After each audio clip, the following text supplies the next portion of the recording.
اسلام کی تعلیم بڑی متوازن ہے. ایک طرف سوال کی مذمت ہے، مت اپنا دستے سوال دراز کرو کسی کے سامنے. جو شخص ہاتھ پھیلاتا ہے مانگنے کے لیے وہ اپنی عزت نفس کو ہتھیلی پر رکھ کر آپ کے سامنے پیش کر رہا ہے، اور آپ ٹھوکر مار دیتے ہیں اس کی عزت نفس. مانگو اللہ سے، اللہ کسی کے دل میں ڈالے تمہاری ضرورت پوری کر سکتا ہے، بغیر اس کے کہ تم کسی کے سامنے دستے سوال دراز کرو. تو سخت مذمت ہے، اور خاص طور پر بیگری جو ایک انسٹیٹیوشن بن گیا ہے، ایک پیشہ بن گیا ہے، وہ تو اسلام کی تعلیمات کے منافی ہے. اور جس طرح کی ہم خیرات بانٹتے ہیں، 5 روپے کا نوٹ دے رہے ہیں مانگنے والوں کو مسجدوں کے باہر، سمجھ رہے ہم نے حاتم طائی کی خبر کو لات مار دی، حالانکہ حقیقت میں آپ انسٹیٹیوشن آف بیگری کو سپورٹ کر رہے ہیں. کسی ایک کو لے لو، آؤ چلو مجھے اپنا گھر دکھاؤ، مجھے بتاؤ تم واقعی اس قابل ہو یا نہیں ہو، اور پھر اس کی مدد کریں، لمسم کریں. پھر وہ 5 روپے نہیں ایسی دیں کہ وہ کچھ اپنے پاؤں پر کھڑا ہو سکے. میں نے 1 روپیہ نہیں کہا کہ 1 روپیہ تو اب کوئی شے نہیں رہی، لیکن یہ کہ 5 روپے کا نوٹ بھی آپ نے تقسیم کرنے شروع کر دیے، یہ کیا ہے؟ وَالسَّائِلِينَ وَفِي الرِّقَابِ. لیکن دوسری طرف سائل کو جھڑکنا نہیں ہے. اما السائل فلا تنہر، جھڑکو نہیں. اچھا بھائی نہیں، معاف کرو، میرے پاس اس وقت آپ کی مدد کے لیے کچھ نہیں ہے، میں کچھ نہیں کر سکتا. تو ان دونوں کے درمیان اصل میں معاملہ ہونا چاہیے.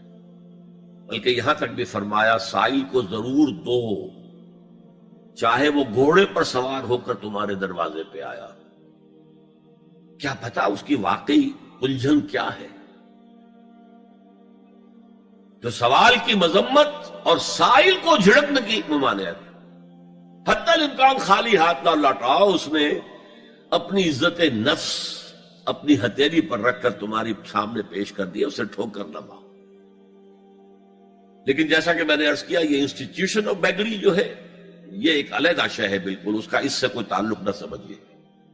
وفی الرقاب، رقاب جمع ہے رقبہ، گردن. فک رقبۃ او اطعام فی یوم ذی مسغبۃ یتیما ذا مقربۃ او مسکینا ذا متربہ. فک رقبۃ، کسی کی گردن چھڑا دینا. اس وقت سب سے بڑی ایپلیکیشن اس کی تھی غلاموں کو، کنیزوں کو اپنے پیسے سے خرید کر آزاد کر دینا. بہت بڑی نیکی، بہت بڑی نیکی. اور حضرت ابو بکر رضی اللہ تعالیٰ عنہ کے دفتر فضائل میں سب سے اونچا کام یہ ہے کہ جن غلاموں کو اور جن کنیزوں کو ستایا جا رہا تھا، دیئر اونرز، دیئر ماسٹرز، ان کے آقا کو حق حاصل تھا، جو چاہے کریں ان کے ساتھ، قتل کرنے کوئی پوچھنے والا نہیں ہے. میں پہلے بھی عرض کر چکا ہوں، میری ملکیت ہے، جیسے میری بکری میری ملکیت ہے، میں نے اس کو ذبح کیا، گوشت کھا لیا، تم کون ہوتے ہو پوچھنے والے؟ میرا غلام تھا، میں نے قتل کر دیا، تم کون ہو پوچھنے والے؟ ان کو حضرت ابو بکر نے خرید کر آزاد کیا اور منہ مانگے دام دیے. حضرت بلال کے لیے امیہ ابن خلف نے اتنی بڑی رقم مانگی، حضرت ابو بکر کا ٹھیک ہے لو. باپ نے کہا بھی ابو قحافہ نے، ابو بکر کو کوئی غلام خریدنا ہی تھا تو کوئی طاقتور آدمی جو کام آ سکے کہیں، اس کو خریدنا چاہیے. انہیں کیا پتا ابو بکر کس لیے خرید رہا اور کس کے لیے خرید رہا. آج کے دور میں اس کی اپلیکیشن ہوگی.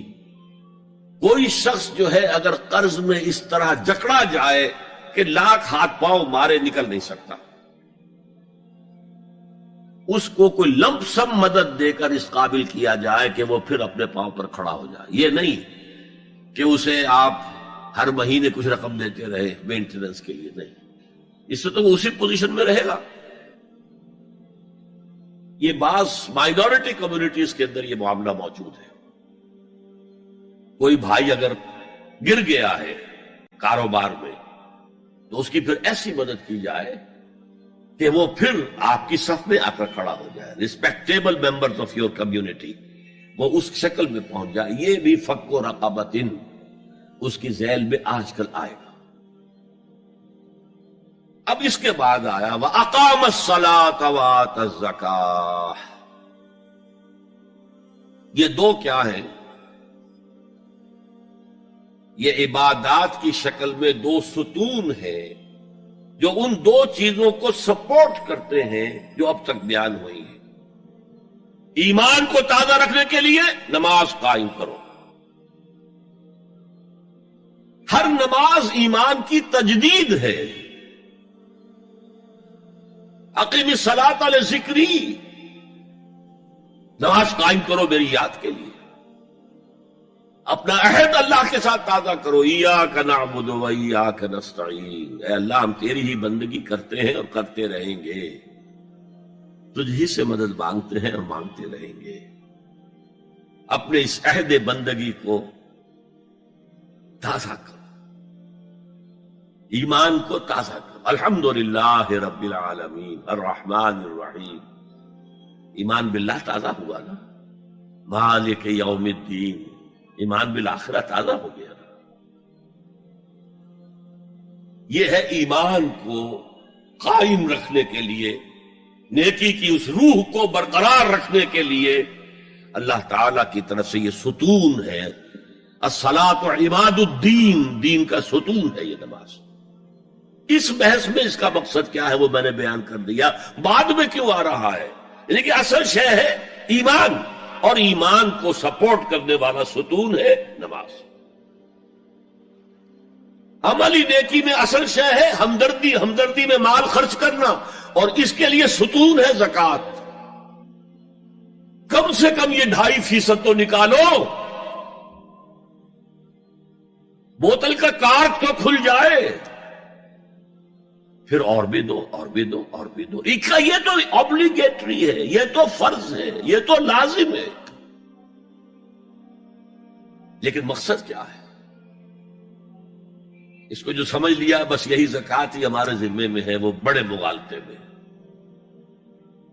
حضور نے فرمایا صلی اللہ علیہ وسلم ان فی المال حقا سوى الزکوٰۃ. اے مسلمانوں یہ نہ سمجھنا کہ بس زکوٰۃ ادا کر دی تو تمہارے مال کا سارا حق ادا ہو گیا. ان فی المال حقا سوى الزکوٰۃ، تمہارے اموال میں حق ہے اللہ کا زکوٰۃ کے علاوہ بھی. اور پھر آپ نے یہ آیت پڑھی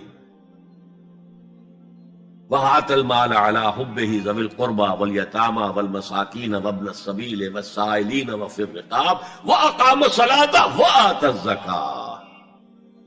یہاں آتا زکوٰۃ تو ہے ہی ہے، اس سے پہلے جو آ رہا ہے یہ سرپلس ہے، اس سے آگے کی بات ہے، یہ ایڈیشنل ہے. اسی لیے جب انفقوا انفقوا انفقوا انفقوا انفقوا کی جو تکرار ہوتی ہے قرآن مجید میں، تو ایک جگہ پھر سوال کیا صحابہ نے کتنا خرچ کرے حضور؟ فرمایا قل العفو، کہہ دو جو بھی ضرورت سے زائد دے ڈالو. Don't accumulate, don't retain any thing.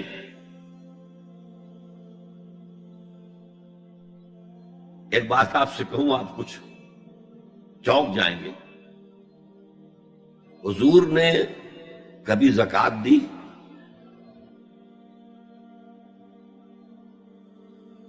کبھی نصاب کے بقدر پیسہ آپ کے پاس جمع ہوا کہ آپ پر زکوٰۃ واجب ہوتی؟ ایسی عجیب بات ہے. ارکان دین میں سے ایک رکن سرے سے غائب. کبھی آپ نے مال رکھا ہی نہیں.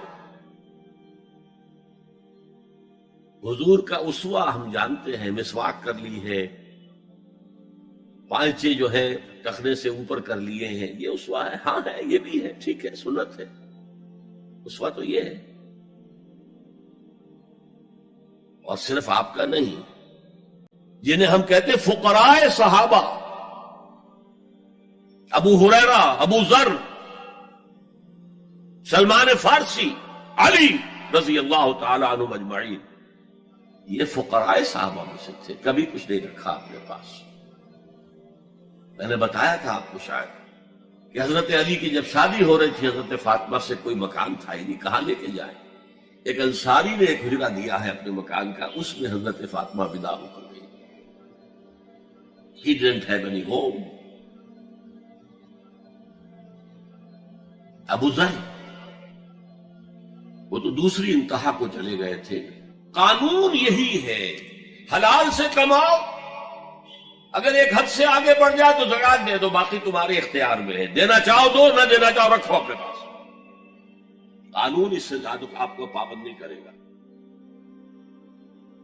کبھی بھی آپ نے جبر نہیں کیا، ایمرجنسی میں بھی جبر نہیں کیا.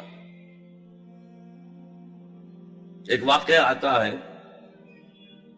کہ حضور کو کئی وقت کا فاقہ تھا. تھوڑی دیر کے بعد حضرت ابو بکر آئے، آپ نے چہرے سے پہچان لیا کہ فاقے سے. پھر حضرت عمر آئے، پہچان لیا کہ فاقے سے. شاید حضور خود اپنے لیے نہ اٹھتے نہ جاتے، اپنے دونوں ساتھیوں کو لے کر ایک انصاری کے باغ میں پہنچ گئے. انصاری کی عید ہو گئی، فوراً لا کر اس نے کچھ کھجوریں کچھ انگوروں کے گوشے رکھے. اس کے بعد وہ دوڑا چھری لے کر کسی جانور کو ذبح کرنے کے لیے. یہ ساری تفسیریں میں کیا بتا رہا ہوں. مال یہ نہیں تھا کہ مدینے میں سبھی فاقے سے تھے، موجود تھے جن کے پاس مال تھا، لیکن جبرن آپ نے کسی سے کچھ نہیں لیا. جب وہ چھری لے کر چلا، فرمایا دیکھنا کسی دودھ والے جانور کو نہ ذبح کرنا. بہرحال کچھ دیر کے بعد وہ گوشت پکا کر لایا، روٹیاں رکھی. اس کے بعد حضور نے ایک روٹی پر چند بوٹیاں رکھ کر کہا یہ عائشہ کو دے آؤ، اسے بھی کئی وقت کا فاقہ ہے. اور پھر حضرت عمر کی طرف رخ کر کے کہا عمر یہ ہے وہ نعمتیں جس کا حساب دینا پڑے گا اللہ کے ہاں. وَأَمَّا بِنِعْمَةِ رَبِّكَ فَحَدِّثْ، اور یہ جو فرمایا گیا الہاکم التکاثر میں نعمتوں کا حساب لیا جائے.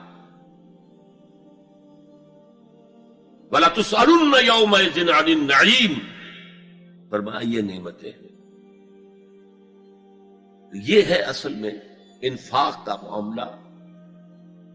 آپ کے اس پر چھوڑ دیا گیا ہے. جتنا بھی آپ میں جذبہ ہے، جتنا بھی آخرت کا یقین ہے، اتنا ہی آپ پسند کریں گے کہ آخرت کے بینک میں جمع کرائیں، یہاں کے بینکوں میں کیوں جمع کرائیں. یہاں کتنا دے دیں گے آپ کو؟ 10%، 20%. وہاں 700% ملتا ہے. 700% نہیں، 7000، 700 گنا. Why to keep it in these banks؟ حضرت مسیح کا جو پہاڑی کا واس بہت مشہور ہے، سرمن آف دا ماؤنٹ، بڑے پیارے الفاظ ہیں. میں آپ سے اپنا تاثر عرض کیے بغیر نہیں رہ سکتا. جہاں تک مواعظ کا تعلق ہے، جو حضرت مسیح کے مواعظ آئے ہیں ان سے اونچے واعظ کوئی ممکن نہیں. اسی میں یہ جملہ بھی ہے، دیکھو اپنا مال زمین پر جمع نہ کرو. جہاں چوری بھی ہوتی ہے ڈاکہ بھی پڑتا ہے، کیڑا بھی خراب کرتا ہے. آسمان پر جمع کرو جہاں نہ چوری کا اندیشہ، نہ ڈاکے کا خوف، نہ کیڑا خراب کر سکے. اس لیے کہ میں تم سے سچ کہتا ہوں کہ جہاں تمہارا مال ہوگا وہیں تمہارا دل ہوگا. مال یہاں ہوگا تو دل اٹکا ہوا ہوگا، اور فرشتے اس طرح گھسیٹ کر کھینچیں گے آپ کی جان کو جیسے کہ سیخ پر سے کباب کھینچا جاتا ہے. اور اگر دل وہاں لگا ہوا ہے جس کے لاکھوں کروڑوں ڈالر سوئس بینکس میں جمع ہیں، اسے کہا جائے نکل جاؤ پاکستان سے، اسے کوئی تکلیف ہوگی؟ نکل جاؤ فلاں ملک سے، ملک بدل کرتے تو کیا تکلیف؟ میرے بینک کے اندر پیسے ہیں. البتہ جس کا باہر کچھ نہ ہو اسے اگر یہ دی جائے سزا تو اس کی تو جان پر بن جائے گی.